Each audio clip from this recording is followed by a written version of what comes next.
හරි. පුතේ අපි එමු.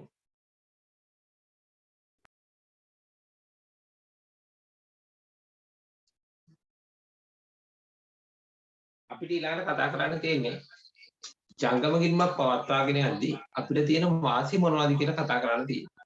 පුතේ මේ වාසි ටික අපි කලින් කතා කරලා තියෙනවා යම්කිසි අවස්ථාවක. පොඩ්ඩක් මතක් කරන්න. අපි කතා කළා 10 වසරේ අපේ පාඩමක් තියෙනවා. බැංකු කියලා කොටසක්. එතන අපි බැංකුව විශේෂයෙන් කතා කළා බැංකු සැසඳුම් කියන කොටස. ඒත් බැංකු සැසඳුම් වල අපි තියරි කොටස් ටිකක් කතා කළා. ඒ තියරි කොටස් ටිකේදී මෙන්න මේ කොටස අපි සාකච්ඡා කරලා තියෙනවා. ඉතින් මම නැවත ඒක පැහැදිලි කරන්නම් එකක් තමයි ඒක අවබෝධ වෙච්ච නැති අයට සහ ඒ දවසක මතක් වෙච්ච අයට නැවත මතක් කර ගැනීම කියන මේ දෙකම එක මම නැවත පැහැදිලි කරන්න. මොකද්ද මේ ජංගම ගිණුමක් තියෙන අපිට හම්බුන වාසි කියන. අපි ගත්තොත් එහෙම ව්‍යාපාරයක ජංගම ගිණුම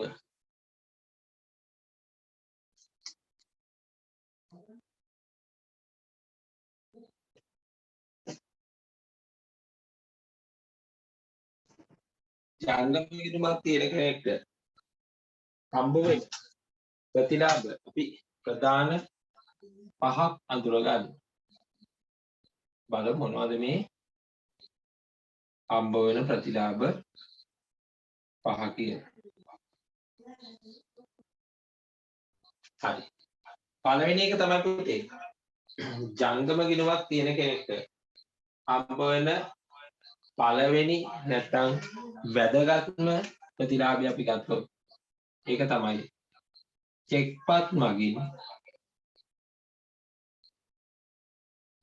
චෙක්පත් මගින්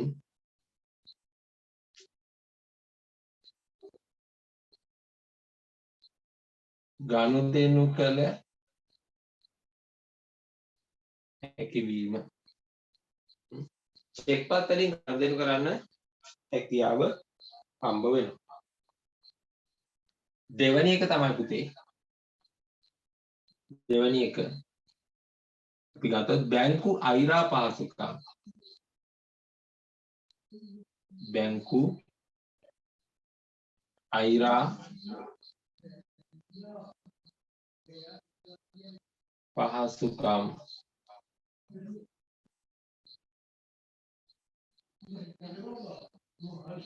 ලබා ගත හැකි වීම. බැංකු අයිරා පහසුකම ලබා ගන්න හැකියාවක් තියෙනවා ජංගම ගිණුමක් ආරම්භ කරන කෙනෙක්. ඒ වගේම තමයි පුතේ ඊළඟ වාසිය අපි මේ ටික ආයි නැවත පැහැදිලි කරනවා කියන එකට තුන්වෙනි එක තමයි ඍජු ප්‍රේෂණ රැස් කර ගැනීමේ හැකියාව තියෙනවා. ගත්තොත් එහෙම ඍජු ප්‍රේෂණ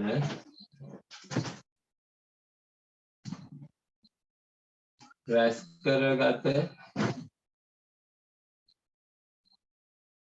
හැකියවීම.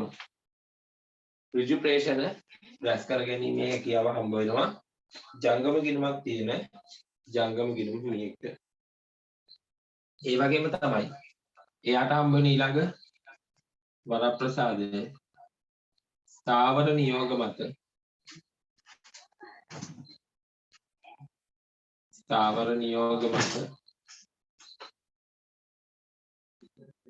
ගෙවීම්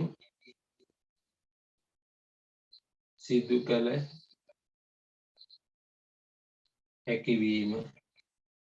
ස්ථාවර නියෝග මත ගෙවීම් කරන්න හැකියාව හම්බ වෙනවා. අවසාන වශයෙන් මෙනාට පුළුවන් බැංකු ප්‍රකාශනයක් ලබා ගැනීමට. බැංකු ප්‍රකාශනය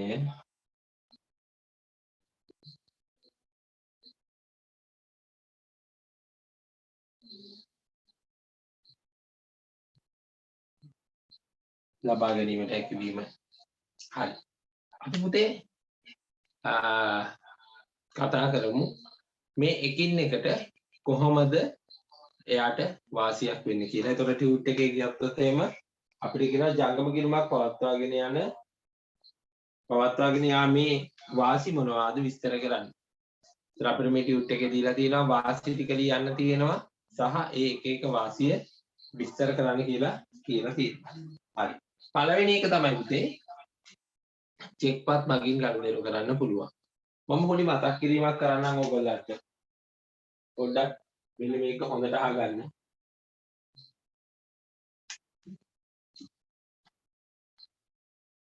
මෙන්න බැංකුව තියෙනවා. මෙන්න බැංකුව තියෙනවා. අපි හිතමු මෙන්න මේ x කියන පුද්ගලයාට බැංකු ජංගම ගිණුමක් ආරම්භ කරන්න ඕනේ. x කියන කෙනාට බැංකු ජංගම ගිණුමක් ආරම්භ කරන්න ඕනේ. එතකොට යාට කෙලින්ම බැංකුවට ගියොත් ඒ ජංගම ගිණුමක් ආරම්භ කරන්න පුළුවන්ද? එහෙම කරන්න බෑ. මොකද කරන්න ඕනේ? මේ අදාළ බැංකුවේ සක්‍රීය ජංගම ගිණුමක් තියෙන ගිණුම් හිමියෙක් විසින් මොකද කරන්න ඕනේ? මෙයාව ඒ බැංකුවට හඳුන්වා දීම කරන්න ඕනේ. එතන මේ සක්‍රීය ජංගම ගිණුමක් තියෙන ගිණුම් හිමියෙක් මෙයාට කියනවා සක්‍රීය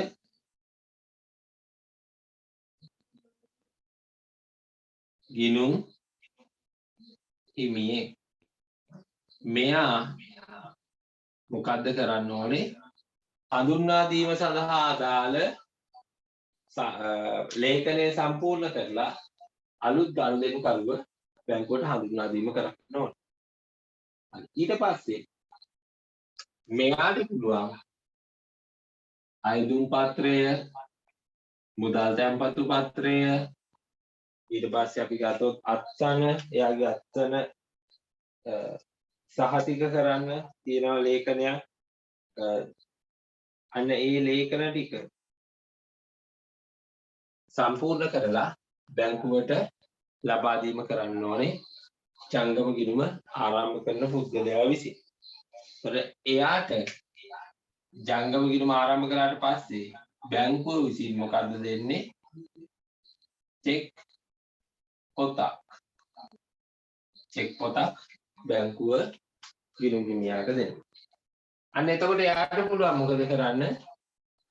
එයාගේ ගිණුමට මුදල් දාලා එයාට තියෙන වියදම් ටික පියවන්න අර චෙක් පොතෙන් චෙක් පත් ලියලා දෙන්න පුළුවන්. දැන් උදාහරණයක් විදිහට අපි ගත්තොත් අපි බාන මිලදී ගන්නවා. මිලදී අරගෙන අපි මුදල් ගෙවන්න ඕනේ. අපි මොකද කරන්නේ? ලියලා චෙක් එකක් දෙනවා. අපි දෝ ව්‍යාපාරයේ ගෙවල් කුලිය ගෙවන්න තියෙනවා. ගෙවල් කුලියට අදාළව චෙක් පතක් ලියනවා. දෙනවා. අපි පුතේ චෙක් පත සම්බන්ධතාව විස්තරාත්මකව චෙක් පතේ ආකෘතිය ගැන වැදගත්කම චෙක් පතකින් ගනුදෙනු කිරීමේ වාසිය අවාසි කියන ගොඩක් දේවල් ඉදිරියේදී කතා කරන නිසා මම චෙක් පත ගැන මෙතනදී විශේෂයෙන් කතා කරන්න යන්නේ නැහැ. මොකද ඊළඟ කොටසේ තියෙන අපිට චෙක් පත ගැන කතා කරන්න. හරි. එතකොට චෙක් පත් වලින් ගනුදෙනු කරන්න මෙයාට හැකියාව හම්බුනේ.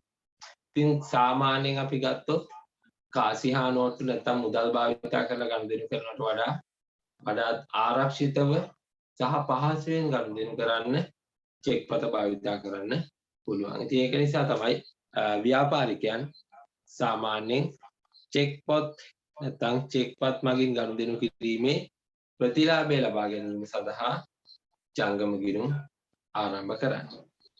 හරි. අපි නෝට් එක ලියමු. පුතේ පළවෙනි එක මේක තියෙනවා ටියුට් එකේ print කරලා. ටියුට් එක නැති අය ලියන්න චෙක් පත් මගින් ගනුදෙනු කර හැකි වීම.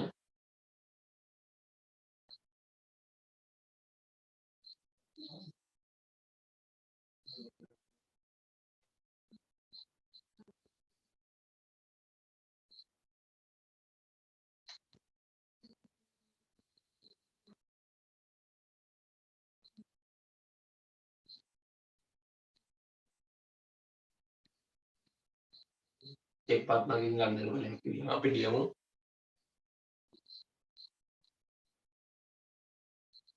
ජංගම ගිණුම් හිමියෙකුට ජංගම ගිණුම් හිමියෙකුට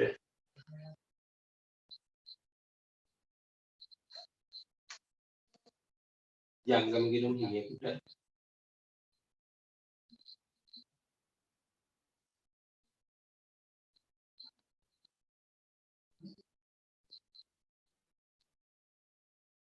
තම එදිනෙදා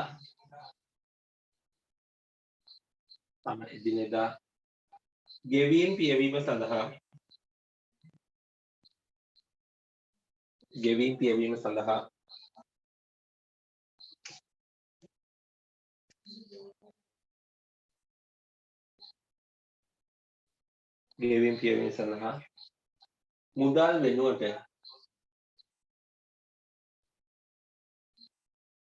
මුදල් වෙනුවට චෙක්පත් භාවිතා කළ හැකි අතර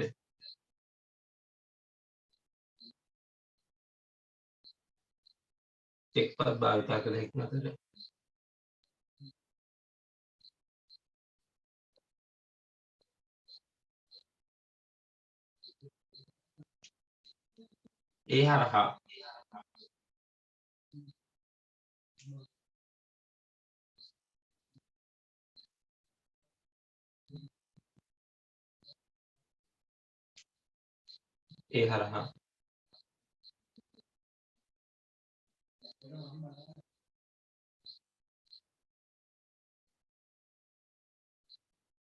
වඩාත්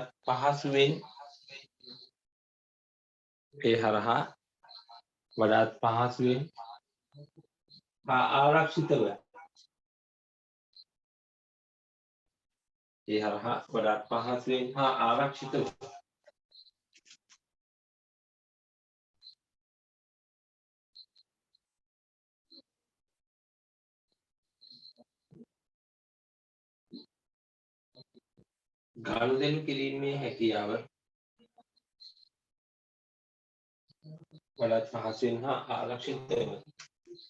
ගනුදෙනු කිරීමේ හැකියාව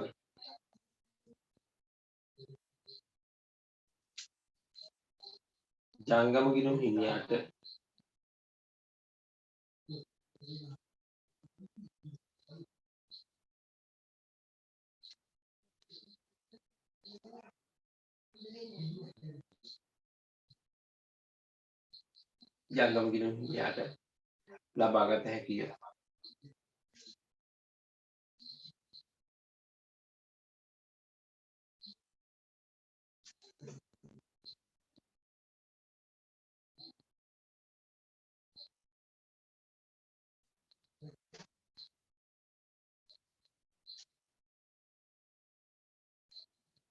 ජංගම ගිණුම් හිමියාට ලබාගත හැකිය. හරි පුතේ අපි ඊළඟ එකට එමු. දෙවැනි එක අපෙන් අහනවා අපිට කියනවා බැංකු අයිරා පහසුකම් ලබාගත හැකි වීම. පුතේ මොකද්ද මේ අයිරාවක් කියලා කියන්නේ? ගොඩක් වෙලාවට පුතේ ගොඩක් දරුවෝ වරද්ද ගන්න එකක් තමයි මේ අයිරාව කියන්නේ. මොකද්ද මේ අයිරාව කියන්නේ? කලින් පැහැදිලි කරන්න තියෙනවා හොඳට අහගන්න. මම පැහැදිලි කරන්නේ මොකද්ද බැංකු අයිරාව කියලා කියන්නේ. අපි හිතමු මේ තමයි පුතේ අපේ ජංගම ගිණුමේ ගිණුම් ශේෂය. නැත්නම් ජංගම ගිණුමේ තියෙන මුදල් ප්‍රමාණය. අපි හිතමු මේ තියෙන ගිණුමේ මුදල් ප්‍රමාණය අපි හිතමු රුපියල් ගිණුමේ තියෙන රුපියල් 30000. රුපියල් 30000ක් තියෙනවා. එතකොට මේ බැංකු ගිණුමේ රුපියල් 30000ක් තියෙනවා නම් අපි දන්නවා මේ බැංකු ජංගම ගිණුමෙන් රුපියල් 30000ක් වෙනකන් මොනවද කරන්න පුළුවන්? චෙක්පත් නිකුත් කිරීම කරන්න පුළුවන්. 30000ක් වෙනකන් චෙක්පත් අපිට නිකුත් කරන්න හැකියාව හම්බ වෙනවා. හරි. ඒ වගේම අපි දන්නවා 30000කට වඩා වැඩිපුර චෙක් එකක් අපි දුන්නොත් චෙක්පත අගරු වෙන්න ඕනේ. ඉතින් අන්න ඒ වගේ අවස්ථාවකදී බැංකුව මොකද කරන්නේ? සාමාන්‍යයෙන් ජංගම ගිණුම් හිමියෙක්ගේ එයාගේ ආදායම නැත්නම් එයාගේ හුවමාරු වෙන මුදල් වටිනාකම ගනුදෙනු සංඛ්‍යාව සිදුවන ගනුදෙනු සිදුවන වාර ගණන මේ වගේ කරුණු සලකලා බලලා බැංකුව තීරණය කරනවා හරි අපි මෙයාට අයිරා පහසුකමක් දෙනවා මෙන්න මෙච්චර සීමාවක් දක්වා.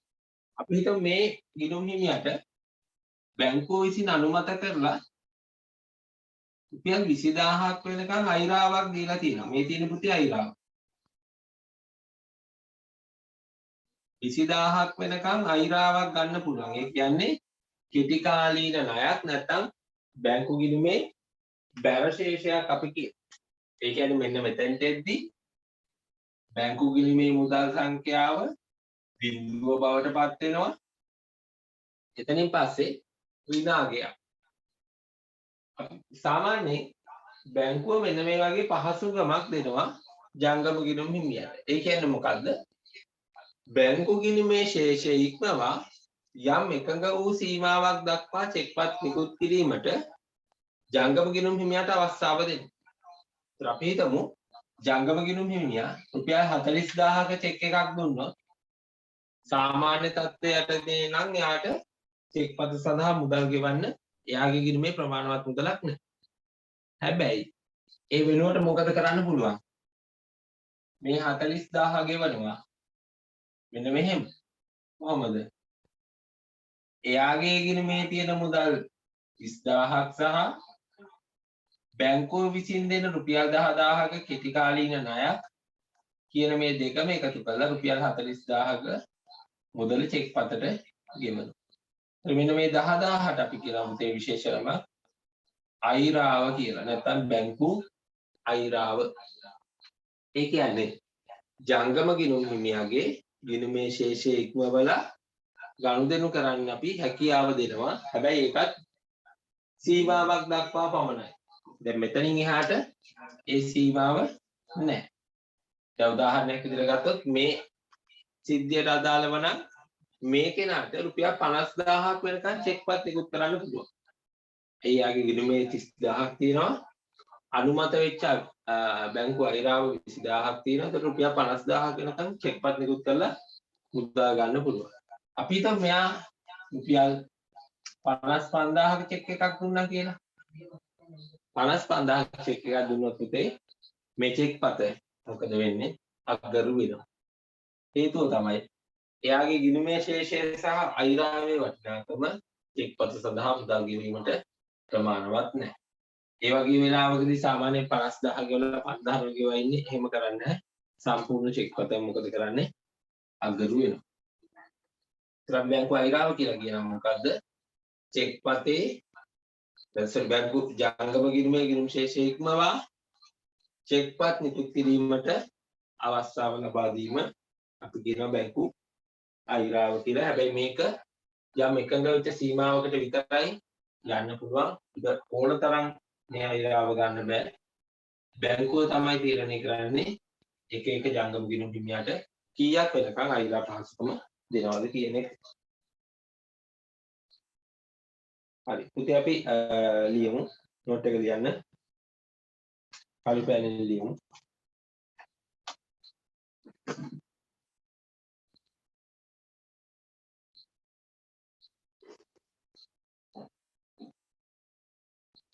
කළු පෑනෙන් ලියන්න.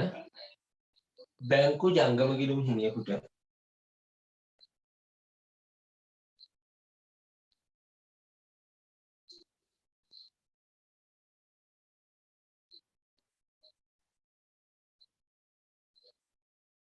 බැංකු ජංගම ගිණුම් හිමියෙකුට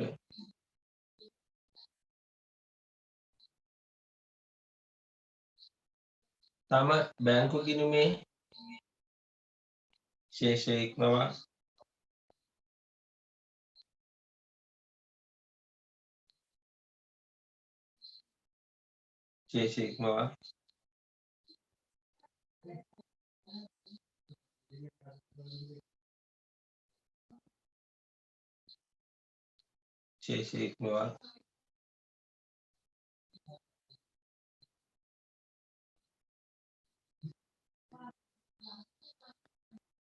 චෙක්පත් නිකුත් කිරීමට බැංකුව විසින් ලබා දී ඇති අවසරය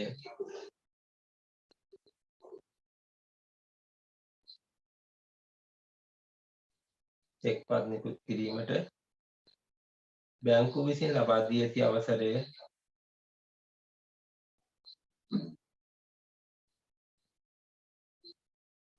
පුතේ නිල් පැනලා ලියමු.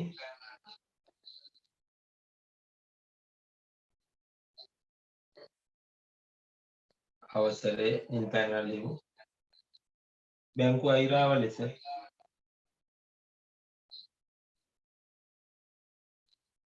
බැංකුව අයිරාව ලෙස හඳුන්වයි.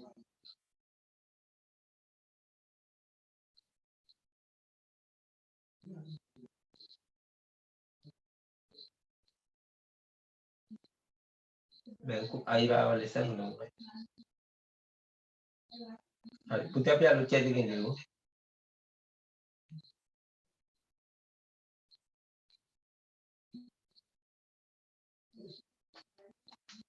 අලුත් චැට් එකකින් ලියමු.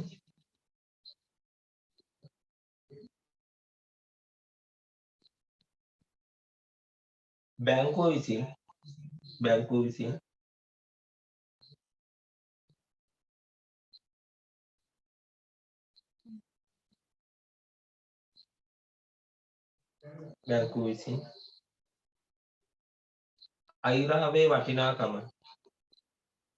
අයිරාවේ වටිනාකම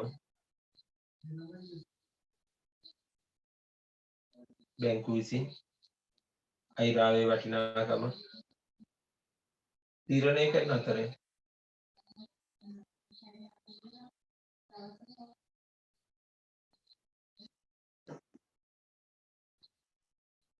කරන අතරේ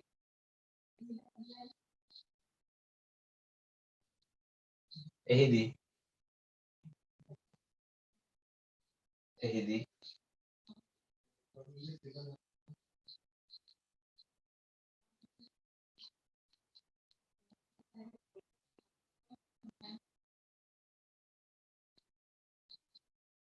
ගිණුමේ පවතින මුදල් ප්‍රමාණය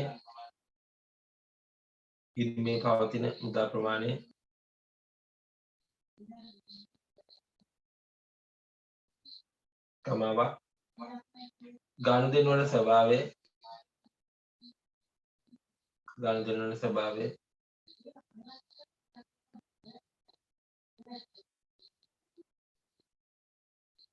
සිදු කරන වාර ගණන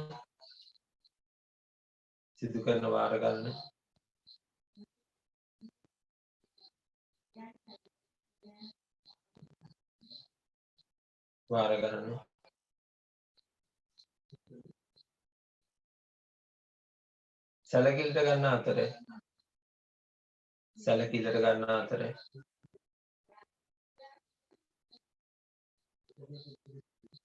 ගන්න අතර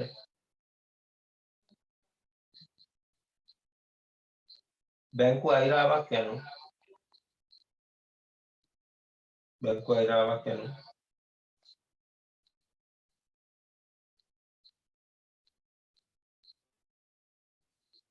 ව්‍යාපාරයට වගකීමකි.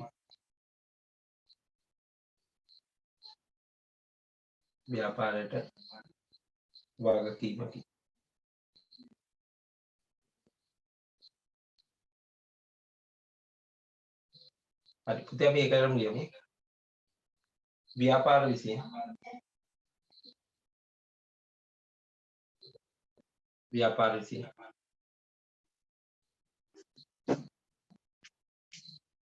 කෙටිකාලීන මූල්‍ය අවශ්‍යතා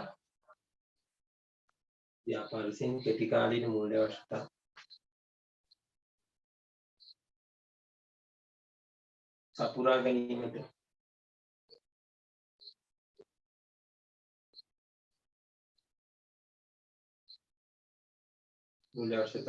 ගැනීමට බැංකු අයිරාව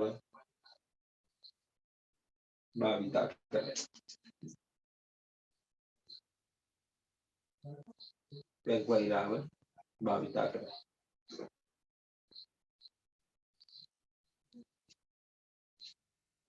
ඒ කියන්නේ පුතේ ව්‍යාපාර වලට කෙටි කාලීනව මුදල් අවශ්‍යතා ඇති වෙනවා නම් ඒ වගේ වෙලාවට හොඳ විකල්පයක් තමයි මේ බැංකු අයිරාව කියලා කියන්නේ. දැන් උදාහරණයක් විදිහට අපි හිතමු ව්‍යාපාරයට ගත්තොත් ව්‍යාපාරේ ගෙවල් කුලිය ගෙවන්න ව්‍යාපාරයට මුදල් නැහැ. ඒ වෙලාවට මොකද කරන්නේ? අපි අයිරාව භාවිතා කරලා අපි ගෙවල් කුලිය ගෙවනවා. හැබැයි අපි ඊළඟට මුදල් තැන්පත් කරන පළවෙනි අවස්ථාවේදීම අයිරාවේ වටිනාකම බැංකුව විසින් අඩු කරගන්නවා. ඒකත් අපි පොඩ්ඩක් මතක තියාගන්න ඕනේ. ඕක අපි කලිනුත් කතා කරලා තියෙනවා පුතේ. බැංකුව අයිරාවක් අපි අරගෙන තියෙනවා නම් අපි ඊළඟට මුදල් තැන්පත් කරන පළවෙනි අවස්ථාවේදීම බැංකුව විසින් ඒ මුදල අඩු කරගන්නවා. ඒ වගේම අයිරාව අපි ටිකක් වැඩිපුර කාලයක් පවත්වාගෙන යනවා නම්, ඒ කියන්නේ බැංකු ගිණුමේ බැර ශේෂය අපි වැඩිපුර කාලයක් පවත්වාගෙන යනවා නම් ඒ කාලයට අදාළව බැංකුව විසින් අයිරා පොලිය කියලා අපෙන් පොලියකුත් අය කරගන්නවා. හරි. ඔය ටික තමයි පුතේ බැංකුව අයිරාව යටතේ අපිට කතා කරන්න තියෙන්නේ. ඊළඟට ඍජු ප්‍රේෂණ රැස් කර ගැනීම.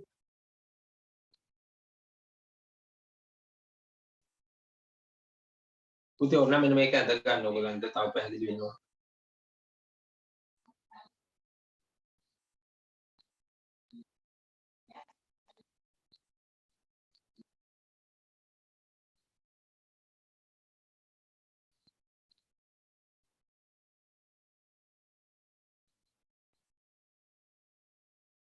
හරි අපි ලියමු. ඍජු ප්‍රේෂණ රැස් කර ගන්නවා කියලා කියන්නේ ව්‍යාපාරයට පුළුවන් බාහිර පාර්ශ්වයෙන් ව්‍යාපාරයට ලැබෙන්න තියෙන දේවල් කෙලින්ම අපි බැංකු ගිණුම හරහා ගෙන්වා ගන්න. දැන් උදාහරණයක් විදිහට අපි ගත්තොත් ව්‍යාපාරයට ගෙවල් කුලිය හම්බ වෙනවා නම් හැම මාසයක් ගානෙම ඒ ආදායම අපිට කෙලින්ම අපේ ගිණුමට ගන්න පුළුවන්. ණයගැතියන්ගේ මුදල් හම්බ වෙනවා නම් ඒකත් අපේ බැංකු ජංගම ගිණුමට ගෙන්ව ගන්න පුළුවන්. ඒ වගේම අපි තුමු ආයෝජනය කරලා තියෙනවා නම් ආයෝජන ආදායම අපිට ඍජුවම බැංකු ජංගම ගිණුමට ගෙන්වා ගැනීමේ හැකියාව තියෙනවා. ඔය වගේ බාහිර පාර්ශ්වයෙන් අපිට හම්බ වෙන තියෙන දේවල් කෙලින්ම අපේ බැංකු ගිණුමට ගෙන්න ගන්න පුළුවන්. ඕක ගැන අපි ගොඩක් විස්තරාත්මකව කතා කරා පුතේ. බැංකු සැසඳුම් වලදී ඔයාලට මතක ඇති. ස්ථාවර ඍජු ප්‍රේෂණ රැස් කරගත්තාම ඍජු ප්‍රේෂණයක් හම්බ වෙලා තියෙනවා නම් අපි බැංකු ගිණුම සංශෝධනය කරද්දී අපි ඍජු ප්‍රේෂණ බැංකු ගිණුමට හර කරගත්තා මතක ඇති. අපි බැංකු සැසඳුම් සාකච්ඡා කරද්දී. හරි අපි ලියමු. බාහිර පාර්ශවයකගෙන්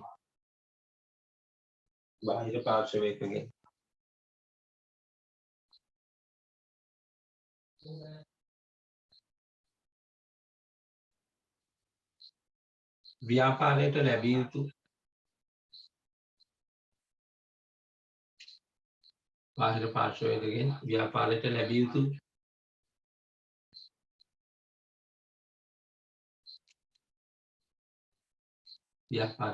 යුතු දෑ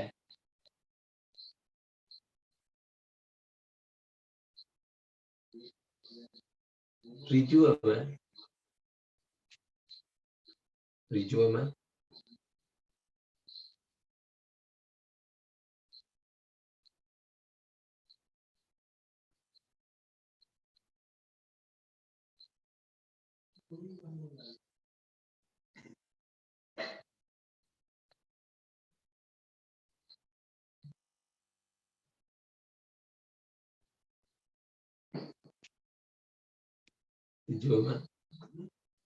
බැංකු ජංගම ගිණුමට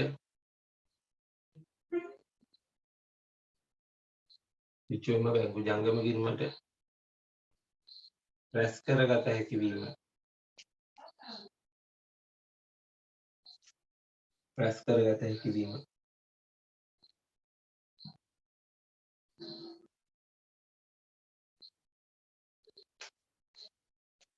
හරි පුතේ අපි උදාහරණ ලියමු.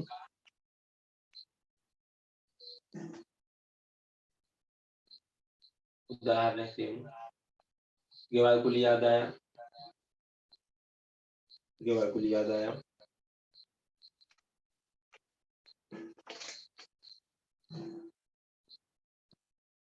තමාවක් පොලී ආදායම්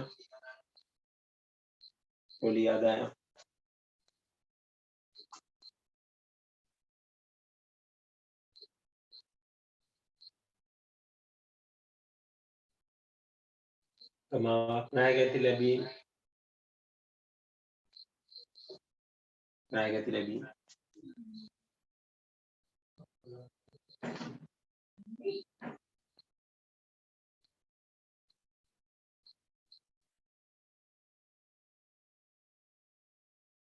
නැගිට ලැබී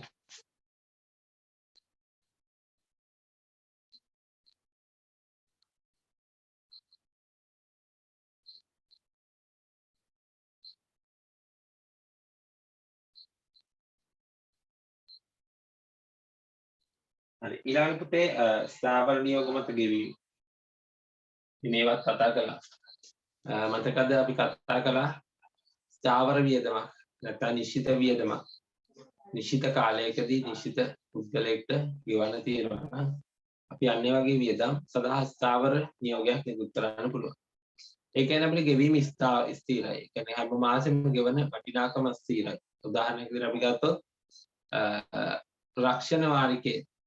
රක්ෂණ වාරිකේ හැම මාසෙම සමානයි. අපි හිතමු අපි රක්ෂණ වාරිකේ ගෙවන්න ඕනේ ශ්‍රී ලංකා රක්ෂණ සමාගමට හැම මාසෙම 25 වෙනිදා තමයි ගෙවන්න ඕනේ. අපි ගෙවන්නේ රුපියල් 10000යි. අපි අවුරුදු 5ක් යනකම් ගෙවන්න ඕනේ. අන්න අපේ වටිනාකම නිශ්චිතයි. ගෙවන පුද්ගලයා නිශ්චිතයි. ගෙවන දිනේ නිශ්චිතයි. ගෙවිය යුතු කාල සීමාව අපිට නිශ්චිතව කියන්න පුළුවන්.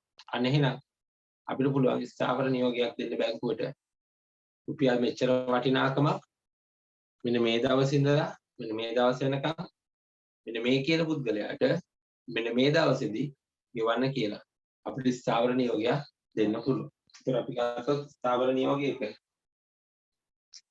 මෙන්න මේ ටික පුතේ අපිට පැහැදිලි වෙන්න ඕනේ මොනවද? එකක් තමයි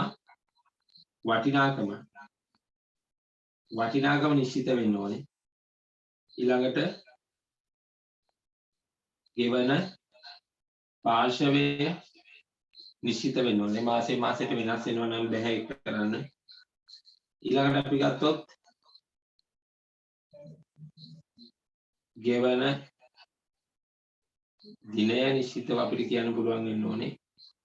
සහ ගෙවිය යුතු කාල සීමාව අපිට නිශ්චිතව කියන්න පුළුවන් වෙන්න ඕනේ. දැන් අපි ගත්තොත් එහෙම රක්ෂණය නම් වටිනාකම රුපියල් 10000යි. ගෙවන්න රුපියල් 10000ක්. ගෙවන පාර්ශවය ශ්‍රී ලංකා රක්ෂණ සමාගම SLIC මේකට අපි ගෙවන්නේ ගෙවන දිනය සෑම මාසකම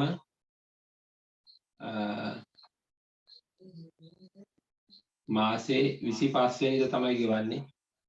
එතකොට ගෙවිය යුතු කාලය 2020යි 1/1 ඉඳලා අපි කියනවා 2025යි 12යි 21 වෙනකන් කාලය තුල අපි ගෙවන්න ඕනේ කියලා. ඒතර ඔන්නෝගේ අපිට නිශ්චිතව කියන්න පුළුවන් නම් වටිනාකම ගෙවන පාර්ශවය ගෙවන දිනය සහ ගෙවිය යුතු කාල සීමාව කියන කරුණු. මේක පුතේ අපිට පාඩම් කරන්න දෙයක් නැහැ. දැන් අපි කාට හරි නිශ්චිතව ගෙවන්න කියලා කිව්වොත් ඒක වෙනස් වෙනවා නම් එයාට ගෙවන්න බෑ. දැන් උදාහරණයක් විදිහට ගත්තොත් මේකේ ගෙවන පාර්ශවය ලංකා විදුලි බල මණ්ඩලය හරියටම කියන්න පුළුවන්. ගෙවන දිනේ අපි හිතමු හැම මාසෙම 25 ප්‍රශ්නයක් නැහැ 25 ගෙවන්න කියලා කියන්න පුළුවන්. ගෙවිය යුතු කාලය අපි ගත්තොත් ව්‍යාපාරය අවසන් වෙන තුරු ගෙවිය යුතුයි. ඔන්න අපිට ඒකෙත් ප්‍රශ්නයක් නැහැ. හැබැයි අපිට ගෙවිය යුතු වටිනාකම මාසෙට වෙනස් වෙනවා නම් රක්ෂණ අපේ විදුලිය බිලට අපිට ස්ථාවර නියෝගයක් දෙන්න බැරි වෙනවා. අන්න ඒ වගේ නිශ්චිත වෙන්න ඕනේ මෙන්න මේ කියන සාධක ටික. හරි අපි ලියමු පුතේ.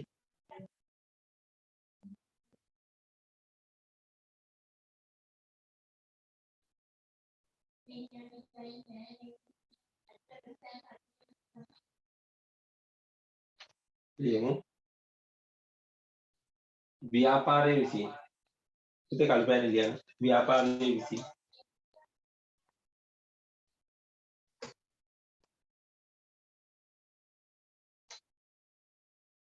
ව්‍යාපාරයේ විසින් නිශ්චිතව හා අඛණ්ඩව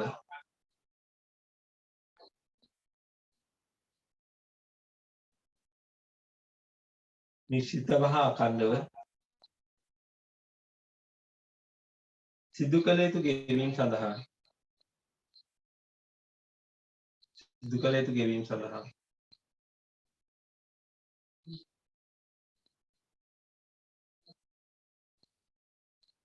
සිදු කළ යුතු ගෙවීම් සඳහා ස්ථාවර නියෝග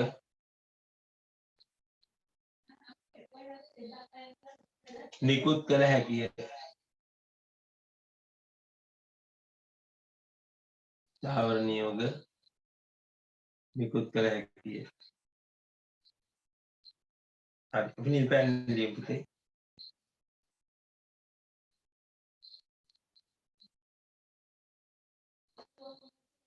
ස්ථාවර නියෝගයක්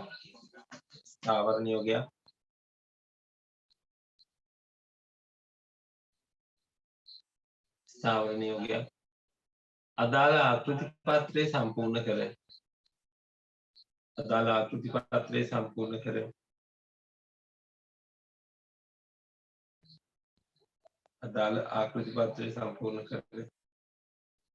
වාණිජ බැංකුවට ලබා දීමෙන්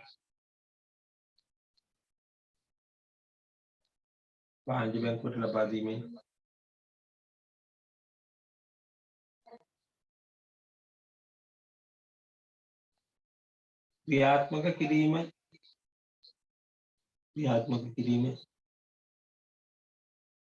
ආරම්භ කළ හැකි අතර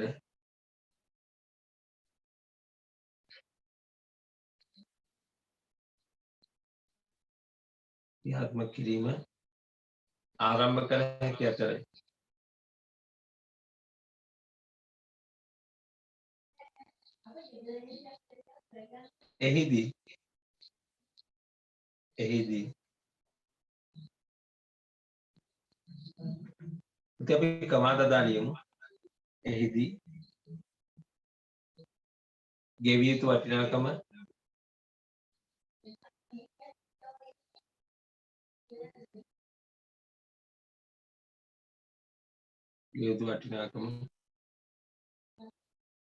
ප්‍රමාවක්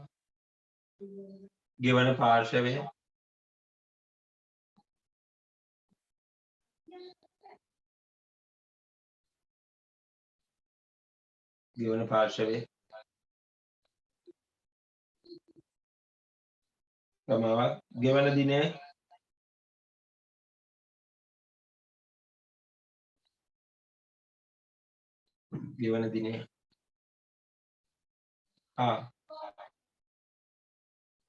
ගෙවිය යුතු කාල සීමාව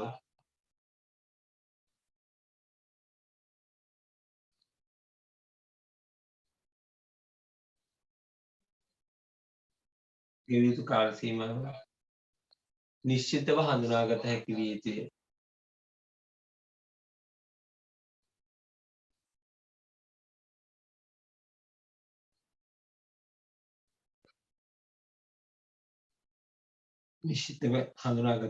යුතුය.